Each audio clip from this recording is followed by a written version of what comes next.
Alright, gentlemen, these videos are no holds barred.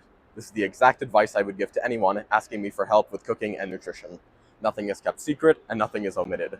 For this reason, if you find that this video or any of my others in the past have helped you in any way, please do me a humongous favor. Scroll down in the description, click on the first link there. It's going to be my online course, which compiles all this knowledge about cooking and nutrition.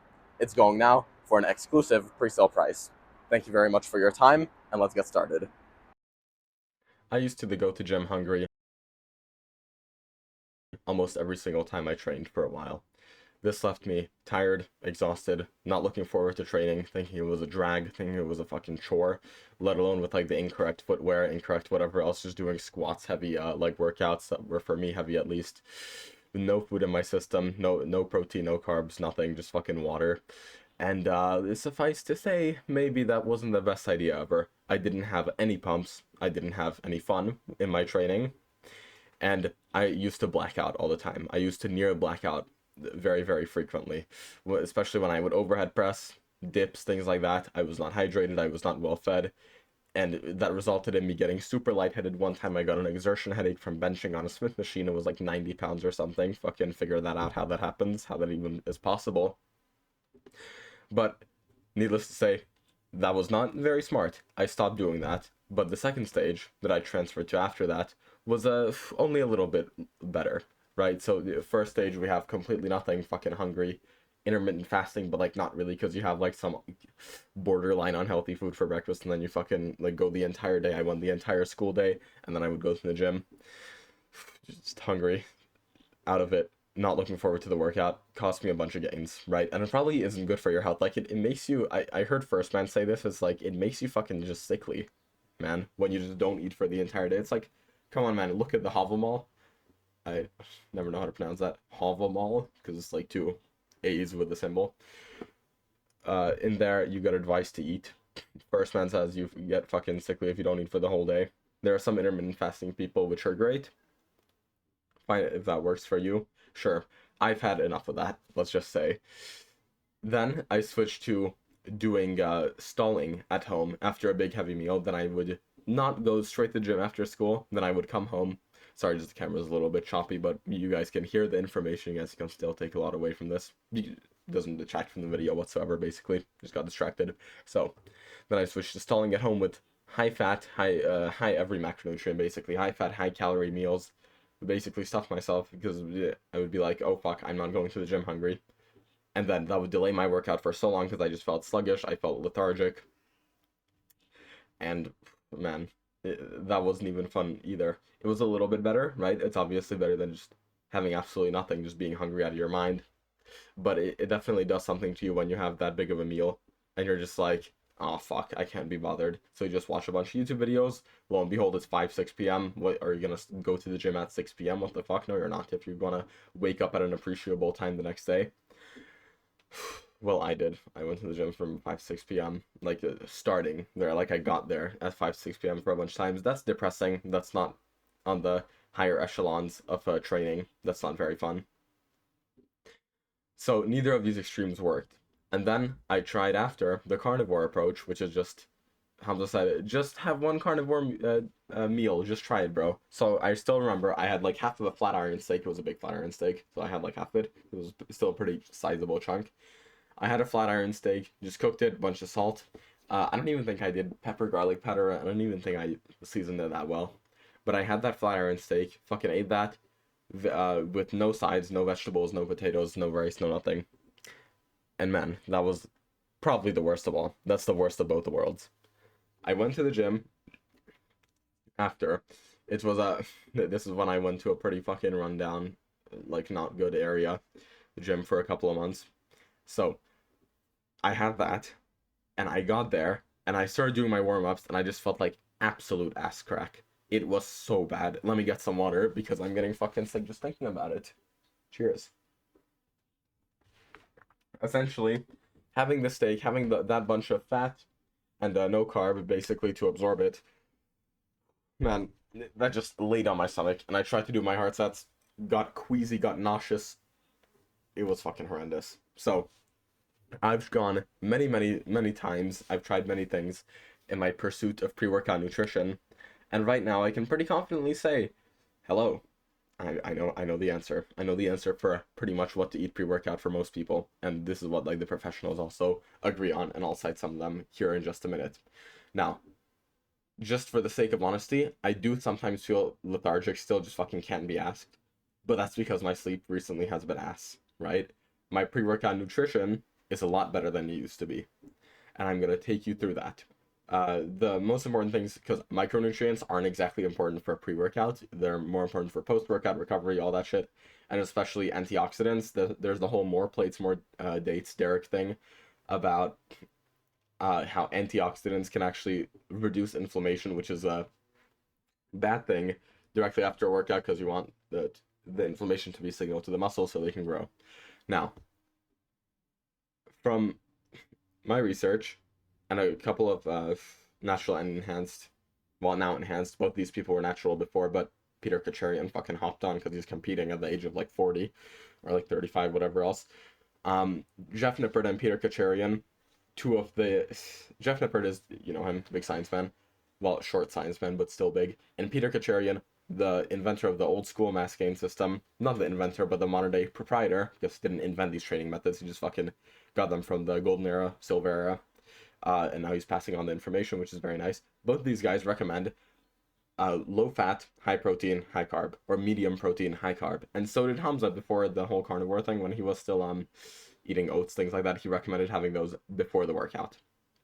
This is a couple of benefits. First of all, what you don't eat pre-workout, or what not to eat, is more important here than what to eat, like the specific foods. And so I'm going to get that out of the way first. What you shouldn't eat is anything with high fat and anything that's too heavy, like I discussed before. Like, having that steak on its own, being like, oh yes, cavemen had cooked beef before they voluntarily fucking lifted weights for an hour, and then went home, and then sat down in an air-conditioned room. That's what cavemen did. But basically, I tried that carnivore approach, and then I tried the fucking, just have a humongous meal, doesn't matter what you eat, just have a humongous meal. And neither of those worked. So, the fat content needs to be relatively low, because fat is very good for recovery, for your hormones, has a bunch of good nutrients, antioxidants, I'm sure, and unsaturated fats, avocado, peanuts, things like that. Now, you don't want to be having that pre-workout because it doesn't have a bunch of carbs, so it's not going to replenish your glycogen, so you can look fucking juiced out of your mind, or in my case, small, but it's okay, because my best body parts aren't fucking visible on camera. But essentially, if you eat a very high-fat meal, I do recommend relatively high fat or higher fat than you're used to probably if you're just eating the random American diet. I do recommend that definitely for the post-workout meal. It helps with recovery, testosterone, things like that. Fat is very important. But before the workout, you want to have as little of your calories and fat as possible. This is why things like protein bars and also mass gainers have like, maybe they have a little bit of fat, I don't know, but there's like things like protein bars and Rice Krispie treats, whatever the fuck, have very minimal fat relatively, because what you need pre-workout is you need protein, just so you feel good, you feel nice about yourself, fucking, you're getting in your daily requirements, right? And you're just like not, because if you abstain from protein for the whole day, it's like not good, not very good, for like muscle breakdown and shit that I imagine happens in there. But the most important thing is carbs. I know, carnivore, keto, unlucky. Either save your carbs then for before the workout, or just take the L and go without them. But like, I really do not recommend going without them. The high carb, moderate protein approach seems to be the best. And even with people who generally do keto, generally do carnivore, even Hamza had like a glass of orange juice before workouts, right? That used to be his pre-workout when he was carnivore. And now he has like a egg sourdough, iced coffee, things like that. That's the most recent thing he posted on his Instagram that I've seen regarding his pre-workout nutrition. And also some steak. But these it's going to be the quick digesting carbs and fast digesting protein. So I do recommend something solid, because if you just have a shake pre-workout, it's like maybe it's going to like slide around. It's like liquid, not too solid. And you want to be able to you want it to be something that like your metabolism, your fucking digestive system can like catch, and you don't just like instantly diarrhea shit it out the second that it's in you, right? So I don't know what the fiber recommendation would be. Probably moderate, probably low to moderate fiber. But have something solid if you can. A pre-workout shake is also very good. Here's the thing.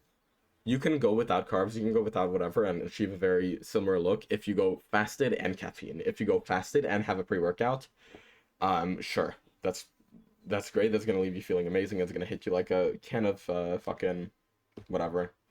Gonna hit you like a can of worms. Is that even an expression? It's gonna hit you like a truck, and you're gonna feel like guts berserk because you're like, ah, fuck, I'm hungry, but I also have caffeine in me, and the beta alanine thing goes, well, I need a bench. But aside from that, because that's not pre-workout nutrition, the recommendations are to have something light that's heavy in that's high on carbs and moderate in protein. Now, this is gonna be the brain fog foods mostly. So, what does this mean practically? Pancakes are good, oats are good, fucking breads and just bread would be weird. Things like French toast. Basically, any of the American breakfast items are good here. Fruits are good as well. Fruits are really good because they do something to like liver glycogen. People who are prepping for bodybuilding contests or like not bodybuilding contests but photo shoots. People who are like drying out, doing the depletion for photo shoots, eat fruits first to like after they're done with it to replenish their liver glycogen. So that's very good. So what Peter Kacharian does is he has milk, he has fucking Greek yogurt and berries. Honey is amazing. Honey is amazing pre-workout. So it can be as simple as a Greek yogurt, honey, and berries. People also like milk. If you can like keep it down without shitting yourself, milk is very good pre-workout because though it does have a little bit of fat, it's not greasy, right? Unless you like get really grossed out by it, but it's not very greasy. It's has a good amount of protein and it has a good amount of carbs, and it's like nature's original pre-workout beverage. It's probably a better post-workout than it is pre, but it also does function very well as pre. Now, so things like pancakes, cereal, whatever the fuck, oats, things that are traditional American breakfast foods and like probably are a little bit cancerous, right? Like if you want to take the pure health maxing approach to it, do good things for your pre-workout. You can do something as simple as just a couple of fruits like an orange, banana, things like that. You can also have pastries. Pastries are a very nice pre-workout. Hersoviak does this thing where it's like au jamembert with the fucking what's your stack? My stack is Emmental and Roquefort, or I don't know how to pronounce the French cheeses yet, but you know, you get my point. So, and he's like pain au chocolat is the fucking what's my stack? Like what's your steroid stack? And it's pain au chocolat, which is funny. So those pastries are nice. Probably don't have the cheeses because that will make you vigorously shit yourself and die. But any of these foods, you get what I'm getting at, right? And if you're gonna have a more traditional meal like meat and veg meal, this is when rice is really good. This is when rice is very good, and also lean proteins. You don't want to be taking heavy protein, so what wouldn't be a good pre-workout meal is let's say fucking 80-20 ground beef and sweet potatoes and like a bunch of that. If you have that like 2 hours before, sure. But if you have that right before, that's not gonna be good because too many of your nutrients of your too much of your blood flow is gonna be directed towards the digestion, and not enough is gonna be focused on the pumps and fueling your performance in your workout. Aside from that, sorry. I got a funny thought, and the blinds fluttered simultaneously, so that created a humorous scene. So, hydration is very important, and we'll get into that soon. But first off, I really do need to tell you about this trend that I'm seeing. That's like, people will go into the gym after having a full, like, Caniac combo, whatever the fuck, Sam Sulek autism that they just saw on TikTok. Or they have Shake Shack, or, like, you can just tell they had some, like, garlic Alfredo pasta that was heavy as fuck, and they're just lethargic, they kind of smell bad. It's like, what the fuck are you doing in the gym? I would honestly rather, okay, this may be retarded of me to suggest this, I would honestly rather just be fasted, have nothing in my system pre-workout, rather than have this, oh sorry, this leg is distracting, it's just a natural sitting position, but I would rather have just nothing in my system rather than this fucking dumbass, like, clearly smelly fucking stinky food that's just heavy and weighs me down, right? So the recommendations are as follows: either some very lean protein and some rice. You can have a bit of pasta, but a bunch of sauces are very heavy.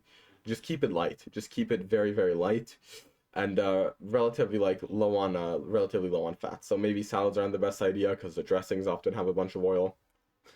Yeah, honestly, if you just keep it on the side of like a simple carb, simple protein, this is when you want to have that. And post-workout meals is when you can really let your culinary experience fucking shine. That's where you can really go ham in all those fields, wow people with like how you can chop things, how you can fucking plate things. But the pre-workout nutrition, keep it simple. Keep it very simple. And if you can think of any food that would give you fucking like that, you can think of Hamza saying that it gives you brain fog and it makes you a little bit retarded. That's probably good for directly pre-workout meals. Now that they're also, I'm gonna get into this maybe in another video or in my online course. I'm definitely gonna get into this. If you scroll down in the description, you like what you've been hearing so far, please make sure to check that out. But essentially, what you eat the day before and what you eat just in general matters more than what you have like an hour before your workout. So my advice here may be very anticlimactic by telling you, yeah, keep it on the lighter end, keep it on the lighter side. And prioritize hydration. Prioritize the meals that go around your day and like maybe the last meal of yesterday before the workout of today, which I will make another video on. But for now, yeah, heed what I said here. And also, let me talk a little bit about hydration and then I will let you go. So, Hersoviak made a very cool silver era drink video where basically he mixed a bunch of honey and water, a bunch of pink Himalayan salt, and the lemon. And that was basically his silver era pre-workout drink. In reality, it's just a lemonade. It's just a lemonade with honey and pink salt. And it's so tasty, and you can literally feel it shuffle, funneling to your fucking androgen receptors as you drink it. So that's gonna fuel you, that's gonna give you a great pump, that's gonna reduce your risk of injury because you're fucking hydrated, you're doing it very nice. The vitamin C and the lemon is going to do good things for you. I know I just said antioxidants are technically not that desirable because they slow down the inflammation, but that's like what the gorilla mode nitric guy fucking said. And like, I would much rather have this lemonade pre-workout than whatever is in gorilla mode nitric. That shit tastes like such ass. It's absolutely horrendous. So you basically take 1 or 2 tablespoons of honey, which is 20 to 40 grams. I know 40 grams of sugar is a lot. It's okay. Honey is relatively healthy and you're going to work it off. Then you take a pinch of salt, pinch of Himalayan salt. You're going to fuck this up once or twice. It's going to be okay. But don't expect to get the salt amount right the first time. 1 to 2 grams is what I would recommend. This does not mean 1 to 2 grams of sodium because if you look at the label, salt isn't pure sodium. So sodium chloride or like some other minerals, maybe if it's pink Himalayan. So you're going to look at the label, calm yourself down, and then you're going to put in 1 to 2 grams, depending on your taste and your level of dehydration of salt. And then you're going to squeeze in half or a whole lemon, again, depending on your needs and if you've been parched that whole day or not. And then you're going to mix that in 1 liter to 1.5 liters of water, though I don't know where you would get a fucking 1.5 liter container. And then you're going to down that before your workout. And it's going to be absolutely tasty, very, very nice, fuel you like crazy. With that, you're going to maybe have some fruit. You're going to maybe have some, the fat-free Greek yogurt or low-fat Greek yogurt and fruit and banana. That's what Bald Omni Man also has. Bald Omni Man has a bunch of banana because of potassium and the electrolyte qualities. And then he also has some Greek yogurt, peanut butter, things like that. That is my recommendation for pre-workout nutrition. Keep it on the lighter side. Don't have nothing and don't keep it heavy, right? If you're gonna have nothing, just fucking, I'll give you the secret of the next video, the night before nutrition. If you're gonna have something heavy, fucking load up, eat like a king, eat like whatever monarch the day before, and then the day after, right, you're gonna feel yourself fucking emanating with power. You're just gonna have something very light the day before, an hour before the workout, after you've had that humongous meal the previous day, and you're gonna feel amazing. You're gonna feel really strong, and also put a lot of salt in that meal. Obviously, don't go crazy. Just reasonable amount of salt. Like, salt your food to taste, which will give you enough sodium for the pumps, for the endurance, whatever else. And then this drink, this pre-workout drink, just have that. Those are my 2 cents. Pastries are good. Fucking rice is good. With some lean protein. So is this Greek yogurt, banana things. The fruits, all these are amazing. Avoid the really heavy meals directly before a workout and get hydrated in some way, shape, or form. That's very important. And as long as you're getting your sleep, this is basically paying your dues. This is the guide to fucking paying your dues before the gym. Use this advice before your next session. Be mindful of it. And if you liked it, if you felt like your performance was very good, like you implemented something that you didn't think of before, that you didn't think of previously before watching this video, and you thought it helped you in any way, shape, or form, you hit that fucking overhead press PR, you finally didn't pass out, and you're just having a grand old time, then again, make sure to check out the link in the description. I do have something to sell you there that will, in which I talk way more, in a way more detail about these things, right? These pre-workout nutrition, post-workout nutrition, all around your day, and also more culinary specific things. Thank you very much for watching. Remember, you may not have a lot of time, or you may not feel like you have a lot of time, but you have enough. Peace.